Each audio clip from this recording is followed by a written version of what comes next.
The Renaissance. For the first time in history of art, the paintings showed the world as three-dimensional.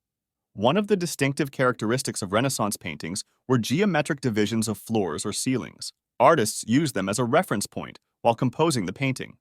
Some artists created optical illusions known as trompe-l'œil. But the easiest way to identify the Renaissance painting is to look for people with symbolic hand gestures dressed in bright robes. Baroque art. Baroque paintings are famous for chiaroscuro, strong contrasts between light and dark. Paintings usually depict a very dramatic moment. Paintings also depict sacred figures as ordinary people in everyday activities. Rococo. The mood of Rococo paintings is very easygoing and lighthearted. Colors are gentle, often pastels.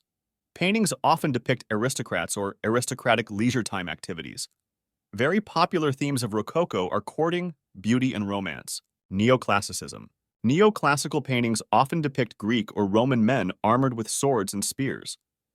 Also often, you can see people in static calm poses, draped in flowing Greek robes or Roman togas.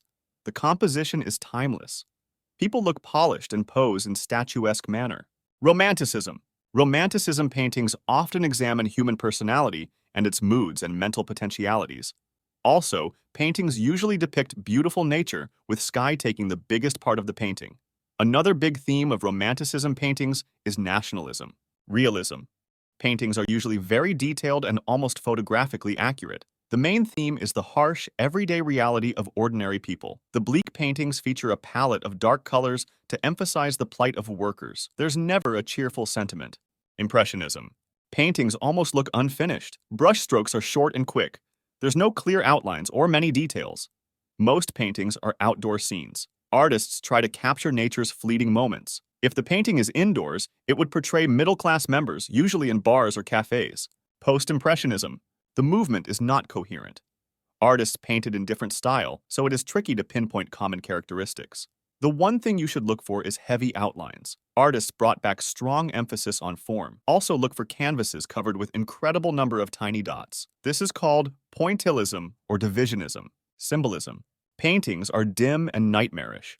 The visions are outwardly and mystical. Paintings display object symbols that represent abstract ideas. This makes paintings allegorical.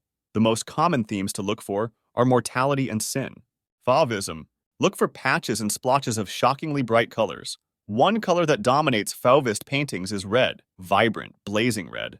The objects in paintings are usually non-naturalistic and simplified. Expressionism. People, places, and objects are distorted or exaggerated. Brushstrokes are raw and aggressive. People seem sickly or in anguish. The faces are always gloomy. Colors are unrealistic and often dark. Cubism. Paintings are composed of little cubes and other geometric shapes. Paintings are fragmented. You have to put the pieces together in your mind to understand what it represents. Paintings are flattened or two-dimensional. Perspective is mobile. Several sides of same objects are shown from different angles. Cubist paintings are often monochromatic, so there's usually one main color in every painting. Futurism. Objects are captured in motion, represented with parallel lines and spirals to convey dynamism. Futurism glorifies technical progress in machines, so look for speeding cars, trains, industrial landscapes, and modernity. Abstractionism. When you see drippy paint splattered on the canvas, it is abstract expressionism. Another type of abstract art is suprematism. Look for compositions with flat geometrical shapes in primary colors, always in asymmetry. Dadaism. It is basically anti-art. Dada art thrives on rebelliousness, being disrespectful to traditional art. Dada artists often relied on madness and absurdity to shock their audience. They usually used everyday objects as art. Precisionism. Paintings celebrate industrialization in the form of urban landscapes. Light in paintings is perfectly bright, falling on and dignifying the subject matter. Look for smokestacks, steel foundries, massive machinery, and factories. Surrealism.